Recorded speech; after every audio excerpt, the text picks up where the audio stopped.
Good morning, ladies and gentlemen. My name is Judy.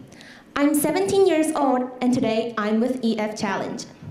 I'm sure that after my speech, you'll be convinced that nothing is impossible. After seeing so many creative inventions coming directly out of science fiction, after Armstrong successfully took a stroll on the moon, after Tom Cruise flawlessly completed so many Mission Impossibles, do you still believe that there's anything impossible in this world? I definitely don't think so. I believe nothing is impossible because the most critical factor that determines whether a goal is met is ourselves. Over the past few centuries, humans have witnessed so many things go from seemingly impossible to possible, or even a part of our normal lives, such as the smartphone. I believe every event is like two rows of trains driving right next to each other. One comes from the west and the other comes from the east.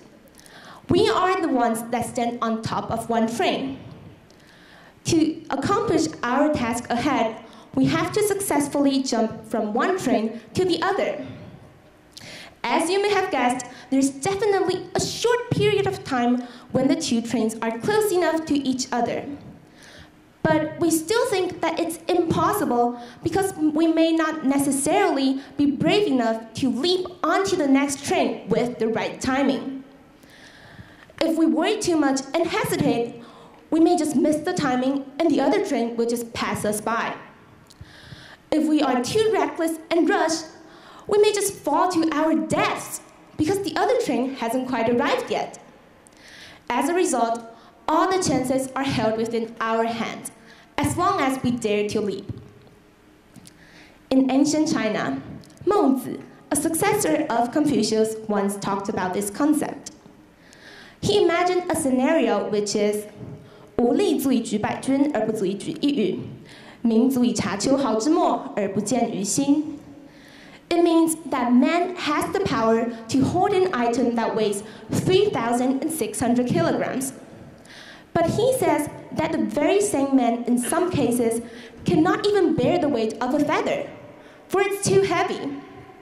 And also, man has sight to see the tiny tips of the fur of an animal.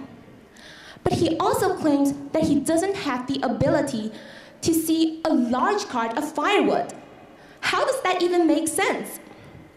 Mengzi then answered, 一羽之不举，为不用力焉；于心之不见，为不用明焉。By saying this, Mengzi explained that it's actually us that are refraining ourselves. In other words, we are the limiting factor. A task itself is never impossible, but because we, ourselves, don't make effort to try to make it come true, we are the ones that are making it impossible. So now, do you feel the excitement inside your heart that would drive you to step out bravely and grab every chance you get? You are likely to make everything possible. Now's when you can make all the difference. The sky won't even be the limit. If you are willing to take the leap, you will soon find out that it's never impossible, but rather, I'm possible. Remember, I'm possible. Thank you for listening.